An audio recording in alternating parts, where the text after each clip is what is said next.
Hey, hi everyone. This is me Deepak Kumar Singh, and today we are going to discuss the 0.25% cut in repo rate. Yes, इसका impact क्या पड़ेगा हमारी अर्थव्यवस्था पे, clear है। इसके अलावा लोगों की ईएमआई पे क्या प्रभाव पड़ने वाला है, इस सेशन में डिटेल में देखेंगे। तो एक बार फिर से आप सभी का स्वागत है उत्कर्ष क्लासेस पर। आइए चर्चा करते हैं हर एक पहलुओं पर काफी डिटेल में। सबसे पहले हम बात करते हैं कि रेपो रेट होता क्या है। अब जिनको रेपो रेट के बारे में नहीं मालूम है, आसान भाषा में बताऊं तो यदि किसी वाणिज्यिक कॉमर्शियल बैंक को, फॉर एग्जांपल पीएनबी हो गया, आईसीआईसीआई, एसबीआई हो गया, इन बैंकों को जब उधार चाहिए होता है आरबीआई से, तो आरबीआई के पास जाते हैं तो आरबीआई जिस दर पर उन्हें उधार देता है, मतलब जो ब्याज दर लेकर उन्हें अल्पकालिक समय के लिए, शॉर्ट टर्म के लिए लोन मतलब उधार देता है, उस ही ब्याज दर को हम रेपो रेट कहते हैं। अर्थात यदि एक वाणिज्यिक बैंक है, मान लीजिए एसबीआई है, ठीक है, या पीएनबी है, वो पहुंचा आरबीआई के पास में और आरबीआई से कहा कि भाई मुझे जो है 7 दिनों के लिए या 7 के गुणक में 91 दिन तक इसमें लोन मिल पाता है, तो मुझे 91 दिनों के लिए ऋण दे दीजिए। आरबीआई उन्हें पैसा तो दे देगा, लेकिन उसके बदले में उनसे जो ब्याज लेगा वो ब्याज रेपो रेट कहलाता है। अब उदाहरण के रूप में आप पहला एक केस मानिए कि यदि आरबीआई रेपो रेट को बढ़ाकर, मतलब ऊंचे ब्याज पे लोन देगा, तो क्या बैंकों को महंगा लोन मिलेगा? जी हाँ, क्योंकि बैंकों ने उस पैसे को प्राप्त करने के लिए आरबीआई को ज्यादा ब्याज दिया है, तो आगे चल के बैंक भी लोगों को महंगा लोन देंगे। महंगे लोन से तात्पर्य यह है कि ऋण जो ब्याज की जो राशि है या ब्याज का जो दर है उसको बढ़ा दिया जाएगा, इंटरेस्ट रेट को इंक्रीज कर दिया जाएगा। अब इससे प्रभाव क्या पड़ेगा कि हम जैसे आम लोग जो है जनता के, उनको लोन महंगा मिलेगा। अब जब लोन महंगा मिलेगा तो हम में से कई लोग लोन लेंगे नहीं या हम खर्च करना कम करेंगे, क्योंकि अर्थव्यवस्था में ब्याज दरें सबसे ऊपर है। इसकी वजह से क्या होता है कि आरबीआई जो है वो बैंकों को इस प्रकार से रेपो रेट पे पैसा देकर और कम करके लिक्विडिटी मतलब तरलता, जनता के पास जो पैसा है, जिस पैसे से जनता मांग कर रही है, ठीक है, खरीदारी कर रही है, अर्थव्यवस्था में मुद्रास्फीति को बढ़ाया जा रहा है, इनको नियंत्रित कर सकती है। तो आसान भाषा में मैं फिर से एक बार रिपीट करता हूं, जब रिजर्व बैंक जिस ब्याज दर पर वाणिज्यिक बैंक को ऋण देता है उसे रेपो रेट कहते हैं। इसके द्वारा वह जनता के मध्य में उनके पास जो पैसा है उसकी तरलता को कम ज्यादा करता है, उनकी मांग आपूर्ति को कंट्रोल करता है और इससे मुद्रास्फीति को नियंत्रित किया जाता है। रेपो रेट में ही बदलाव किया जाता है एमपीसी के द्वारा, इसलिए रेपो रेट को हम पॉलिसी रेट के नाम से भी जानते हैं। अब आगे देखेंगे, न्यूज ये है कि न्यूज ये कह रहा है कि रेपो रेट में 1 बेसिस पॉइंट जो होता है वो करीब 0.01% के बराबर होता है। अब ये कह रहा है कि यहाँ पे जो बेसिस पॉइंट कम किया गया बच्चों, ठीक है, जब समझेंगे जो बेसिस पॉइंट कम किया गया है, ये बेसिस पॉइंट कम किया गया है करीब 25 बेसिस पॉइंट। जी हाँ, तो 25 बेसिस पॉइंट का मतलब ये होता है कि जो रेपो रेट 0.50 था, ठीक है, अब वह 0.25 से कट कर और कितने पे पहुंच जाएगा, 6.25 पे पहुंच जाएगा। मतलब 25 बेसिस पॉइंट अगर कम किया गया है, ठीक है, बेसिस पॉइंट कम किया गया है, तो इसका मतलब ये है कि इसमें करीब 0.25 जो है वो गिरावट हो जाएगी और 6.25 यहाँ पे आपको ब्याज दर देखने को मिलेगा। अब सबसे अहम बात यह है कि इससे पहले इससे बड़ी कटौती जो हुई थी वो मई 2020 में हुई थी, क्योंकि हम सभी को मालूम है उस समय कोविड आया था। अब आपको मालूम है कोविड का दौर था, लोग जो है बहुत समस्या में थे, कुछ की नौकरियां चली गई थी, कुछ घर बैठ के काम कर रहे थे और बहुत ही समस्या बहुत से सेक्टर में देखी गई, जिससे डिमांड पे बहुत इंपैक्ट पड़ा और इकोनॉमी को आगे बढ़ाने के लिए ऋण की दरों को सस्ता करना जरूरी था। वहां पर मई 2000, ठीक है, 20 में 40 बेसिस पॉइंट की कटौती हुई और जहां पे रेपो रेट को कट करके 4% किया गया था। तो मई 2020 में जो रेपो रेट है बेटा वो कितना पहुंचा था, 4%। और अभी रेपो रेट 6.50 चल रहा था, जिसमें 25 बेसिस पॉइंट मतलब 0.25 की गिरावट के बाद अब जो रेपो रेट है वह करीब अगर आप देखेंगे तो 6.25% आ गया है। बोला जाता है कि ये रेपो रेट में जो है, ठीक है, 2022 के बाद सरकार ने लगातार इसको बढ़ाया था और बढ़ाकर 6.50 कर दिया था और 2025 में जो अभी डिसीजन लिया गया है 2022 के बाद पहली बार। तो अगर आप देखेंगे तो कुछ अनुमान के हिसाब से शायद लोग बोलते हैं कुछ 57 हफ्ते बाद जो है ये गिरावट देखने को मिली है, जो हमें देखने को एक अनुमान देखने को मिलता है कि मई 2022 के बाद से अगर आप देखेंगे तो ये गिरावट आपको यहाँ पे देखने को मिल रही है। ठीक है जी हाँ। उसके बाद देखेंगे बच्चों, ठीक है, 57 हफ्ते नहीं कुछ और है, मैं अभी काउंट करके बताऊंगा आपको। और बाकी बस आप इतना जानेंगे मई 2022 से लेकर 2025 में आपको एक पहली कटौती देखने को मिल रही है। अब ये जो कटौती किया गया है, ये जो महामारी प्रेरित नीतियां थी, उसके बाद जो सख्त मौद्रिक नीति थी, इसके बदलाव को दर्शाती है। बदलाव मतलब अगर आप देखेंगे तो एक लंबे समय से कोविड के बाद में जब इकोनॉमी में थोड़े सुधार होने शुरू हुए तो आरबीआई ने मौद्रिक नीति को बढ़ाया था और लगातार बढ़ाया था ताकि इन्फ्लेशन को कंट्रोल किया जा सके। हमने इकोनॉमिक सर्वे के डिस्कशन में देखा था कि कैसे कैसे जो गवर्नमेंट है वो रेपो रेट को बढ़ा रही है और महंगाई कम हो रही है, क्योंकि महंगाई को भी कंट्रोल करना जरूरी था। इसलिए रेपो रेट को लगातार जो है बढ़ाया गया था, लेकिन अब जाकर रेपो रेट में 0.25 की कटौती की गई है। अब यहाँ पे सबसे पहले अब हम एक चीज पे बात करेंगे कि आखिर ये जो रेपो रेट में कटौती की जाती है या जो गवर्नमेंट डिसीजन लेता है, उसमें एक बहुत ही प्रसिद्ध शब्द है जो हमारे सिलेबस का पॉइंट है, मॉनेटरी पॉलिसी स्टैंस। जी हाँ, आपसे कभी पूछा जा सकता है कि भाई मॉनेटरी पॉलिसी स्टैंस होता क्या है। मैं आपको बता दूं ये 4 स्टैंस होते हैं। एक को कहा जाता है कैलिब्रेटेड टाइटनिंग। इसमें क्या होता है कि नीति की जो दरें हैं वो स्थिर रखी जाती है या बढ़ाना, दरों में कटौती की अनुमति नहीं होती। मतलब इसमें आप इस तरफ नहीं जा सकते, आप केवल इसमें या तो ऊपर जाएंगे और या तो क्या रखेंगे, स्टेबल। जी हाँ, तो कैलिब्रेटेड टाइटनिंग मॉनेटरी पॉलिसी में मॉनेटरी पॉलिसी कमेटी जो है जब भी मीटिंग करेगी, आप सभी को मालूम है उसको 2 महीने में मिलना होता है, साल में 6 बार और कम से कम जो है 4 बार मिलना अनिवार्य है। ठीक है, तो मॉनेटरी पॉलिसी जो है जब इस पे कोई डिसीजन लेती है तो अगर वो कैलिब्रेटेड टाइटनिंग पॉलिसी को फॉलो कर रही है तो इसका मतलब ये नीति दरें मतलब रेपो रेट को या तो बढ़ाएंगे या तो स्थिर रहेंगे, इसमें कट नहीं करेंगे। तो यहाँ पे कट करने की गुंजाइश नहीं होती है। दूसरा आता है एक्कोमोडेटिव स्टैंस। एक्कोमोडेटिव स्टैंस जो है इसमें क्या होता है कि आर्थिक वृद्धि को बढ़ावा देने के लिए नीति दरों में कटौती करके मुद्रा आपूर्ति को बढ़ाया जाता है। इसका मतलब इसमें लगातार जो है ना नीति दरों में कटौती होती है। ठीक है, कटौती मतलब डाउनग्रेड। जी हाँ, इनको रेपो रेट को कम किया जाता है ताकि लगातार लोगों को सस्ता लोन मिले, उत्पादन बढ़े और अर्थव्यवस्था बहुत ऊंची तक जाए। इसे कहते हैं हम एक्कोमोडेटिव स्टैंस, जो हमें कोविड के टाइम में देखने को मिला था।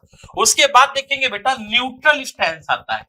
ये प्रेजेंट में यही है, जो अभी प्रेजेंट में जो डिसीजन लिया गया है वो यही है, न्यूट्रल स्टैंस। अभी आगे इस पे चर्चा करेंगे।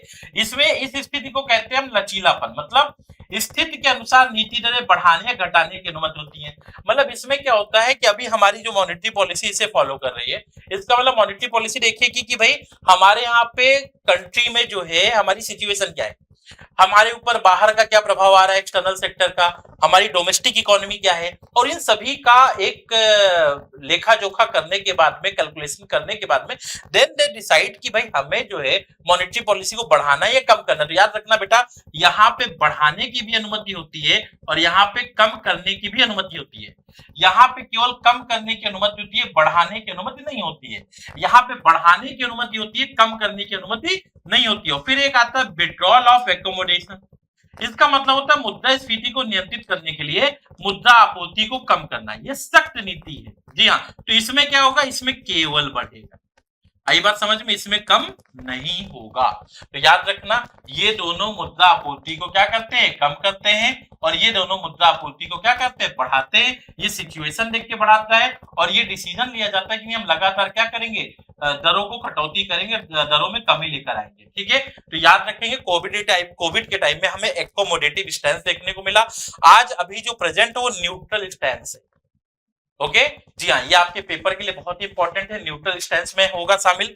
आगे चलेंगे अब बेटा, तो आरबीआई ने जो ये रेट कट किए हैं, ठीक है, इस रेट कट में अगर आप देखेंगे तो मई 2020 के बाद में जो हमने वही बात की कि 6.25 पहुंच गया। इसमें उद्देश्य क्या है, व्हाट आर द ऑब्जेक्टिव्स। जी हाँ, ऐसा क्यों किया गया? तो पहला है कि हमारी जो अर्थव्यवस्था है ना वो गिर रही है। जी हाँ, आर्थिक वृद्धि जैसा कि अगर आप देखेंगे तो वैश्विक चुनौती, जिसपे आगे चल के अभी मैं चर्चा करूंगा, लेकिन अर्थव्यवस्था में एक नेगेटिव इंपैक्ट पड़ रहा है। उत्पादन उतने तेजी से नहीं बढ़ रहा था, उसको लेकर भी कहीं ना कहीं चिंताएं थी। और दूसरा क्या है कि मुद्रास्फीति जो है स्थिर है, तो मुद्रास्फीति थोड़ी कम हो गई है। तो अब है कि हम थोड़ी सी पॉलिसी को क्या कर सकते हैं, कट कर सकते हैं, ताकि हम प्रोडक्शन को बढ़ा सके। इसे हम अपने टॉपिक में एक नाम देते हैं बेनाइन इन्फ्लेशन। जी हाँ, बेनाइन इन्फ्लेशन, जिसे हम हिंदी में सौम्य मुद्रास्फीति भी कहते हैं। इसमें क्या होता है कि वो दर होती है जिस दर पे आरबीआई अपनी पॉलिसी में कटौती करती है, जिससे अर्थव्यवस्था पे बहुत ज्यादा कोई निगेटिव इंपैक्ट ना पड़े। तो ये चीज यहाँ पे देखने को मिलती है। अब इसका प्रभाव क्या होगा आगे चल के हम बात करेंगे। होम लोन, कार लोन वगैरह जो है सस्ते होने की संभावना है और उपभोक्ता की मांग बढ़ेगी। क्यों? क्योंकि ऋण सस्ता होगा। आई बात समझ में? ऋण सस्ता होगा, लोन सस्ता होगा, तो उपभोग जो है वह बढ़ेगा। आई बात समझ में? उपभोग बढ़ेगा, तो ये बेनिफिट आपको यहाँ पे देखने को मिल सकता है। अब आगे चलेंगे बच्चों। आगे देखा जाता है कि इसका संबंध यूनियन बजट से भी है। जैसे मैंने इसको लिंक किया कि भाई यूनियन बजट जो है, जब आप लोगों ने मेरे यूनियन बजट के सेशन देखे होंगे तो मैंने आपको बताया था कि इस बार सरकार ने जो है टैक्स को कम किया है, सॉरी टैक्स में स्लैब चेंज किया है और 12 लाख तक जो है लोगों का टैक्स माफ किया है। क्यों? क्योंकि सरकार चाह रही थी कि भाई जो हमारी अर्बन डिमांड है, जो शहरी मांग है, उसको बढ़ाया जाए। क्यों? क्योंकि आगे हम डेटा देखेंगे शहरी मांग जो है वो बहुत तेजी से बढ़ नहीं रही है। शहर में लोग जो है बहुत सोच समझ की चीजों को कर रहे हैं और इसकी वजह से अगर आप देखेंगे तो सरकार को उपभोग बढ़ाने के लिए जो इनकम टैक्स में जो एक चेंजेस किए गए थे, जो सरकार ने 12 लाख रुपए तक इनकम टैक्स को माफ किया है, इन सब के बाद भी बेटा अगर आप देखेंगे तो अगर कंजम्पशन को बढ़ाना है तो यहाँ पर यूनियन बजट का साथ देने के लिए रेपो रेट को कम किया गया है। तो याद रखना बच्चों, जिस उद्देश्य के लिए 12 लाख रुपए पे सरकार ने टैक्स माफ किया था ताकि लोग ज्यादा खर्च करेंगे, उपभोग बढ़ेगा, क्योंकि भारत जो है घरेलू अर्थव्यवस्था में मांग को बढ़ाना चाह रहा है और जिस मांग के हिसाब से उत्पादन बढ़ेगा तो दोनों का विकास होगा। तो डिमांड और सप्लाई को बैलेंस करने के लिए हमारे यहाँ पे उपभोग को बढ़ाना बहुत जरूरी था, क्योंकि वैश्विक संकट चल रहा है। अभी अमेरिका प्रोटेक्शनिज्म लगा देगा तो इससे भी प्रॉब्लम आएगी, हमारे यहाँ से चीजें जो है एक्सपोर्ट जो हो रहा है उसके ऊपर इंपैक्ट पड़ेगा। तो घरेलू अर्थव्यवस्था में मांग को बढ़ाना बहुत जरूरी था और ये मांग और आपूर्ति जब बैलेंस होगी तो अर्थव्यवस्था आगे जाएगी।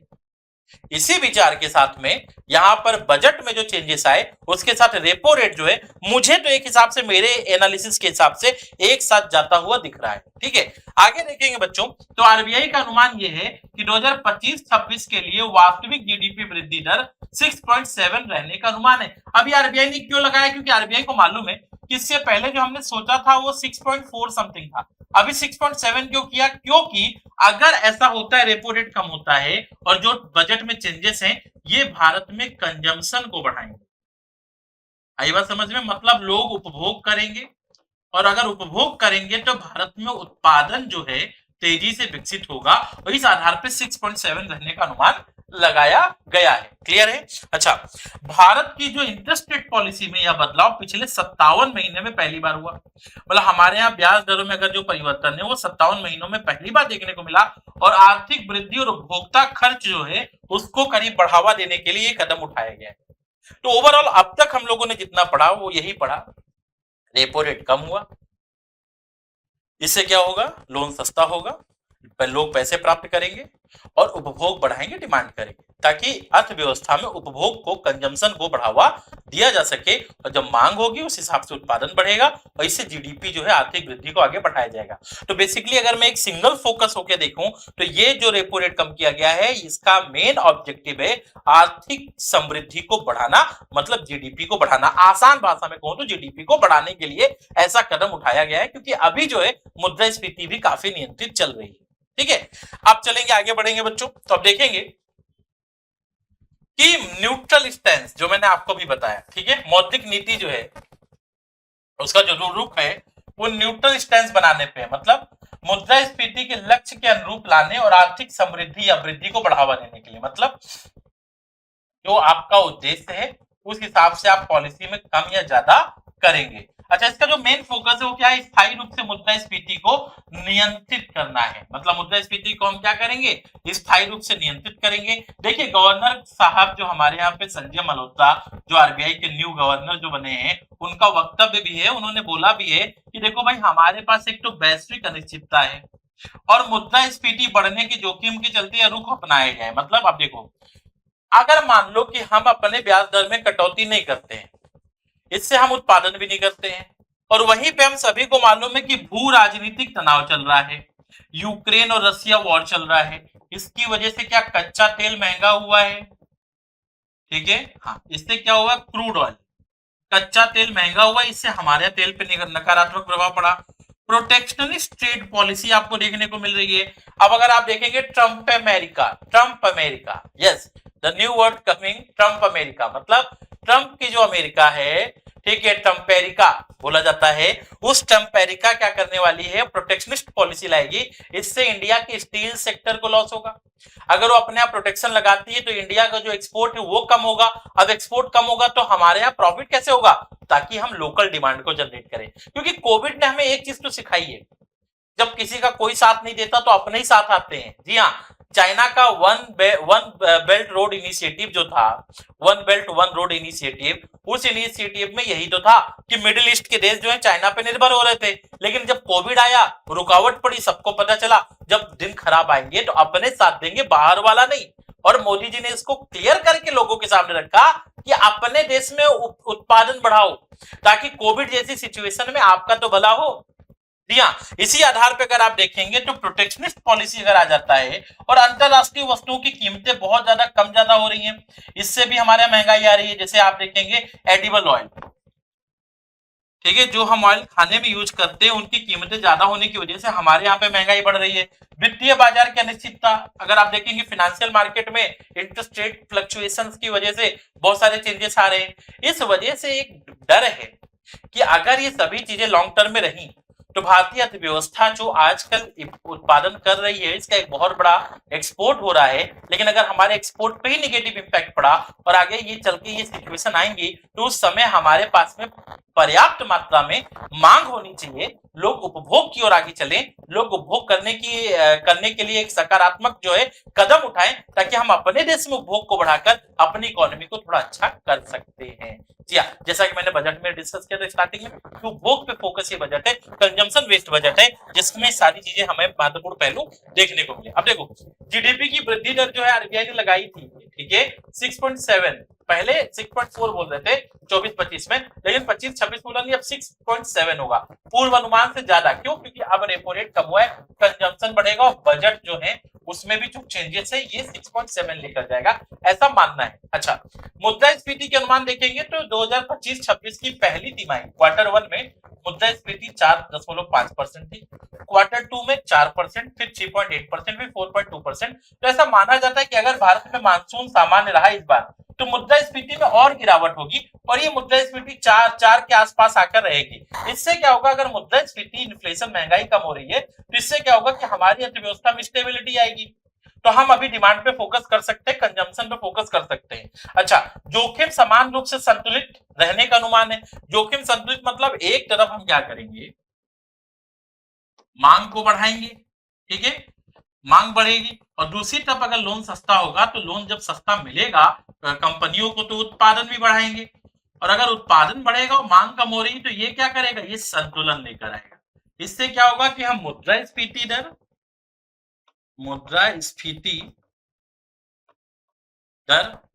और साथ में आर्थिक समृद्धि, ठीक है, इन दोनों के बीच में क्या करके लाएंगे, संतुलन लेकर आएंगे। आई बात समझ में? जी हाँ, हम यहाँ पे we are going to focus here, ठीक है, ऑन द बैलेंस इक्वेशन, मुद्रास्फीति और आर्थिक समृद्धि में we have to create a balance.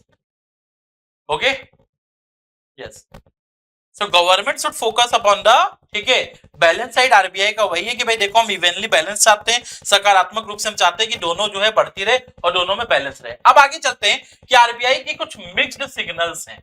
Mixed signals क्या है रिपोर्ट में, उस पर बात करते हैं। सबसे पहले ग्रामीण मांग, रूरल डिमांड। जी हाँ, रूरल डिमांड बढ़ रही है। अब देखो, यही तो सोचने की बात है कि ग्रामीण अर्थव्यवस्था जो है बेटा, ग्रामीण अर्थव्यवस्था में हमारे यहाँ पे in rural economy what we are facing, कि हमारे यहाँ पे डिमांड बढ़ रही है, लगातार मांग बढ़ रही है, मांग में कोई कमी नहीं हुई है।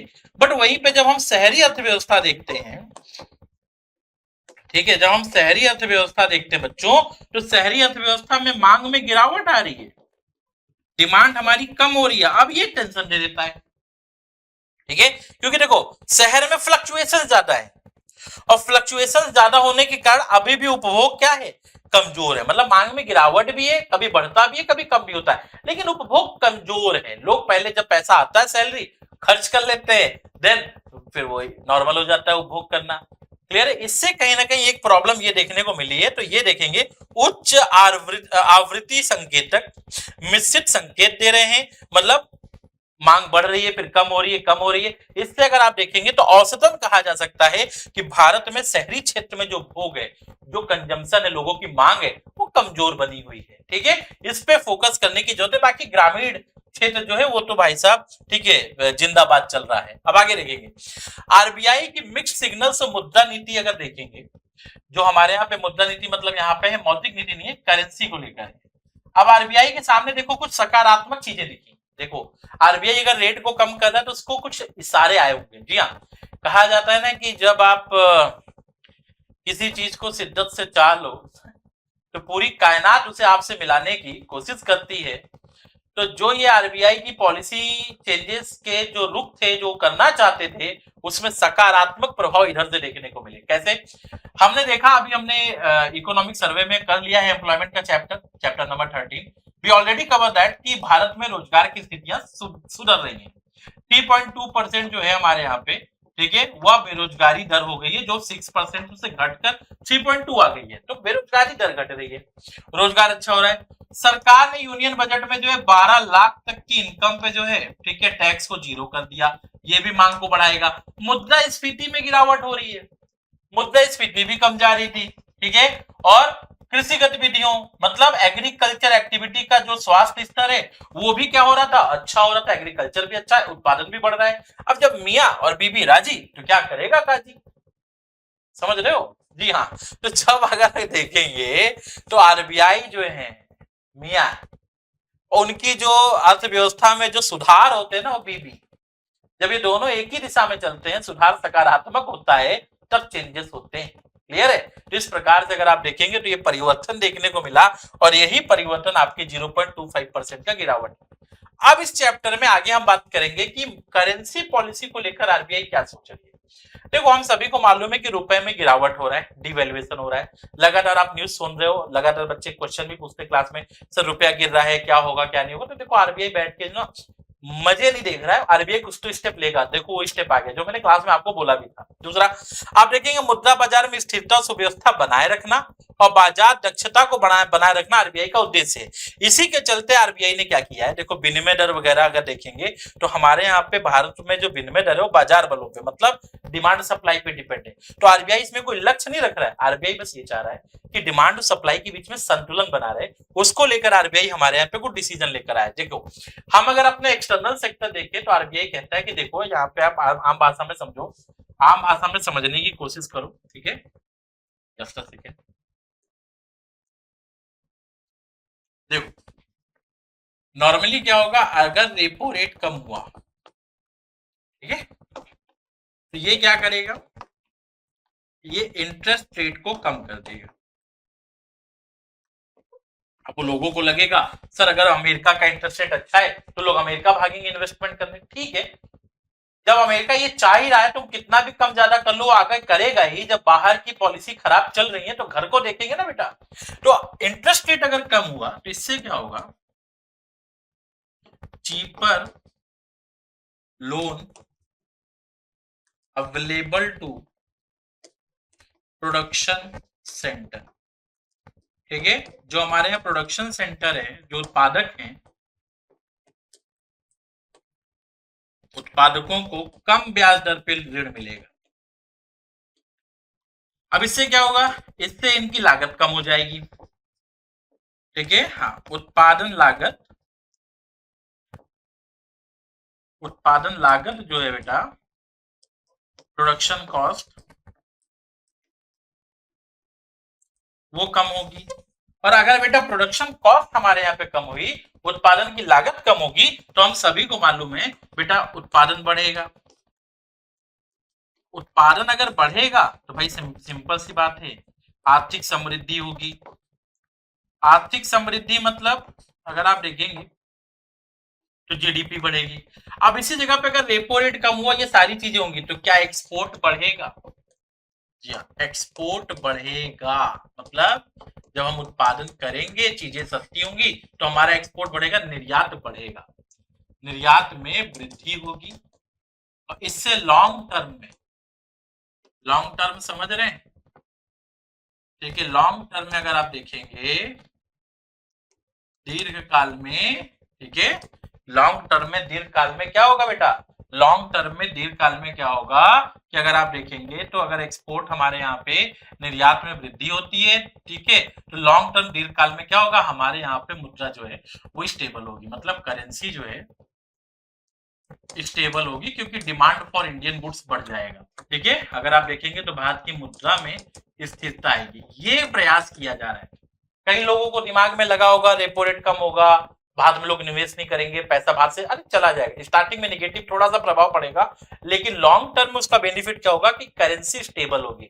इसलिए अगर आप देखेंगे तो यहाँ पे ये डिसीजन लिया गया। अब देखो हमारे यहाँ जो चालू खाता है, ठीक है, एक बार ध्यान दीजिएगा, जो हमारे यहाँ पे चालू खाता जो current account balance of payment account में होता है, उसमें सतत जो है स्तर से मतलब के भीतर रहेगा, मतलब सस्टेनेबल लेवल पे रहेगा। चालू खाता घाटा पे जो है बहुत ज्यादा प्रभाव पड़ने वाला है नहीं, क्योंकि एक्सपोर्ट बढ़ेगा तो हमारे पास पैसा आएगा, बैलेंस होगा। विदेशी मुद्रा भंडार अगर 31 जनवरी 2025 तक माने तो 630.6 बिलियन था। इसका मतलब भारत के पास इतना पैसा है कि 10 महीनों तक आयात कर सकता है बिना कहीं कोई पैसा खर्च किए, ये मतलब पैसा उधार मांगे। जी हाँ, इतना पैसा है कि वो अपने पैसे के दम पे भारत के लिए 10 महीने तक लगातार आयात कर सकता है, कहीं उधार लिए बिना। दूसरा देखेंगे मुख्य संकेतक, भारत का जो वाह्य क्षेत्र है मजबूत और लचीला बना हुआ है। ये चीज देखने को मिलेगा कि भारत का जो वाह्य क्षेत्र है वो काफी मजबूत है, काफी लचीला है, ये बेनिफिट आपको यहाँ पे देखने को मिल रहा है। इसकी वजह से क्या होगा कि अगर हमारे यहाँ पे बाहर से कोई प्रभाव भी आता है तो हम उसे ऑब्जर्व कर सकते हैं, कहीं ना कहीं उस प्रभाव को, उस इंपैक्ट को झेल सकते हैं अगर निगेटिव होगा, और सकारात्मक के साथ तो हम आगे बढ़ भी रहे हैं, क्लियर है। तो इस वजह से अगर आप देखेंगे तो हमारा एक्सटर्नल सेक्टर जो है ये ऐसे है, खुश है। इसके खुश होने के कारण हमारे यहाँ पे सरकार जो है, आरबीआई जो है वो नीतियों में क्या कर रही है, कटौती कर पा रही है। अब देखेंगे लिक्विडिटी क्रंच। अब लिक्विडिटी क्रंच क्या है मैं आपको बता देता हूँ, जब लोगों के पास इतना पैसा ना हो कि उपभोग की मांग कर सके या डिमांड कर सके। जी हाँ, हमारे यहाँ पे दिसंबर और जनवरी के दौरान लिक्विडिटी तंग रही, तंग मतलब क्रंच, अर्थात भारत में लोगों के पास, ठीक है, तरलता की कमी थी, तो जिससे मांग नहीं कर पा रहे थे। इसलिए आरबीआई ने कहा कि भाई देखो हम फ्रेश इनिशिएटिव लाएंगे, तरलता को कम करेंगे, तो रेपो रेट को कम किया, कम किया। निगरानी, विकसित हो रही तरलता और वित्तीय बाजार की स्थितियों पर निगरानी रखेगा। आवश्यकता अनुसार संतुलित तरलता मतलब ऑर्डरली लिक्विडिटी जो है सुनिश्चित करेगा, मतलब जितनी जरूरत होगी। इसीलिए तो आप देखो हमारे यहाँ पे न्यूट्रल स्टांस है, ठीक है, हमारे आरबीआई देखेगा कितनी जरूरत है उतना हम रेपो रेट में गिरावट करेंगे, क्लियर है। और इसके अलावा राष्ट्रकालीन मतलब शॉर्ट टर्म, यहाँ पे देखेंगे बेटा शॉर्ट टर्म जो हमारे यहाँ पे रेपो रेट है, रेपो रेट के अंडर में जो लोन मिलता है शॉर्ट टर्म, इसको भी बैलेंस करेगा। और लॉन्ग टर्म जो आपको मैंने पढ़ाया था एलटीआरओ, लॉन्ग टर्म रेपो ऑपरेशन, इसको भी बैलेंस करेगा। तो याद रखेंगे दीर्घकालिक तरलता और अल्पकालिक तरलता, राष्ट्रकालिक जिसे कहते हैं, इन दोनों को बैलेंस करेगा अपनी इस नीति के माध्यम से आगे। ये चीज हमें देखने को यहाँ पे मिल गई है। अब आते हैं लोन पे कि भैया ईएमआई पे क्या प्रभाव पड़ेगा। कई लोग यही सोच रहे होंगे ईएमआई पे क्या प्रभाव पड़ेगा। तो देखो बेटा ईएमआई पे क्या प्रभाव पड़ता है, मान लो उदाहरण देखो, यहाँ पे बहुत ही जबरदस्त उदाहरण है। आपके लोन की राशि मतलब आपने जो पैसा लिया है वो मान लो कि 50 लाख रुपए होम लोन है, ठीक है, 20 साल के लिए लोन है, 240 महीने आपको लोन देना है, मतलब भरना है। मूल ब्याज दर जो है 8.5% प्रतिवर्ष लग रहा है। तो संशोधित ब्याज दर मतलब, क्योंकि अगर आपने देखा होगा 0.25 का चेंजेस हुआ है जो, ठीक है, 0.25% का जो चेंजेस हुआ है, इससे आपका जो ब्याज दर रिवाइज होगा वो भी 8.25% अगर आप देखेंगे तो ये देखने को मिलेगा। क्लियर है बेटा, हाँ 8.25% जो है यह देखने को मिलेगा। तो ये पॉइंट आपको यहाँ पे देखने को मिल रहा है कि जो ब्याज दर 8.5 थी वो 8.25 हो जाएगी, मतलब 25 बेसिस पॉइंट की कटौती होगी इस। और ईएमआई का जो प्रकार है वो तो फिक्स्ड है। अब यहाँ पे देखेंगे ठीक है, अब मैं एक गणना करता हूँ। हमारे यहाँ पे ईएमआई की गणना की जो विधि है ना वो ये है, खैर आपको ये ध्यान नहीं देना है, बस आप ये समझ लो कि ये एक फॉर्मूला होता है जिसमें पी लोन की राशि होती है, आर मतलब मासिक ब्याज दर, जो वार्षिक ब्याज दर बटा 12 भागे 12 इंटू 100 होता है, और लोन अवधि जो होती है वो 12 महीने, सॉरी एन मतलब लोन अवधि यहाँ पे दिया है। अब अगर इसमें डेटा रख के देखें तो डेटा रख के देखो क्या मिलता है कि जो मूल हमारे यहाँ पे ईएमआई है वो 8.5% ब्याज दर पे क्या थी, मतलब पहले पे ईएमआई, जब रेपो रेट कम नहीं हुआ तब एक व्यक्ति कितना ईएमआई दे रहा था। आर कितना आएगा देखो 0.0070, ठीक है 83, और जब हम इस फॉर्मूले में रखेंगे तो ईएमआई आ रही है 43,000, ठीक है 391। आई बात समझ में? ये आपकी ईएमआई है। अब मान लीजिए कि अगर इसमें चेंजेस आ रहे हैं 0.25 के तो 8.25% आएगा, और जब 8.25% होगा तो ईएमआई क्या होगा, ये 42,580 रुपए। अब अगर मैं इसमें बताऊं तो 811 रुपए जो है आपकी ईएमआई कम होगी, और 811 को अगर आप 12 से गुणा करें तो आप एक साल में जो बचा पा रहे हो वो कितना बचा पा रहे हो, 9,732 रुपए एक वर्ष में आप बचा पाओगे। ठीक है, अगर आप 240 महीने की ईएमआई है तो अब आप 1,94,640 रुपए आपको लोन सस्ता पड़ेगा।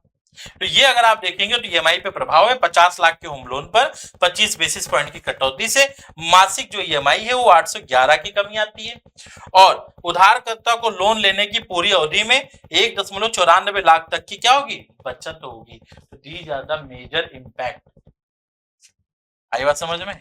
ये मेजर प्रभाव पड़ेगा और ये अर्थव्यवस्था पे आपके जो है प्रभाव डालने वाला है। क्लियर है? तो आज के लिए बस इतना ही। आई होप आपको सेशन समझ में आया होगा। अगर आपके कोई भी डाउट होते तो आप कमेंट बॉक्स में लिख दीजिएगा, ठीक है, या फिर आप बताइए आपको लेक्चर कैसा लगा, ठीक है, give us the feedback. Clear है? ताकि ऐसे ही अच्छी वीडियो जो है आपके लिए बनाते रहें, ठीक है। चैनल को सब्सक्राइब करें और लिंक को शेयर करें ताकि और से और ज्यादा बच्चे जो हैं, ठीक है, इस ज्ञान को जो है प्राप्त कर सके, ठीक है। और रेपो रेट में जो कटौती है उसका क्या क्या प्रभाव होगा और बहुत ही विस्तृत चर्चा जो है वो इसमें, ठीक है, देख सकें और जानकारी ले सकें, ठीक है। Thank you so much. जय हिंद, जय भारत।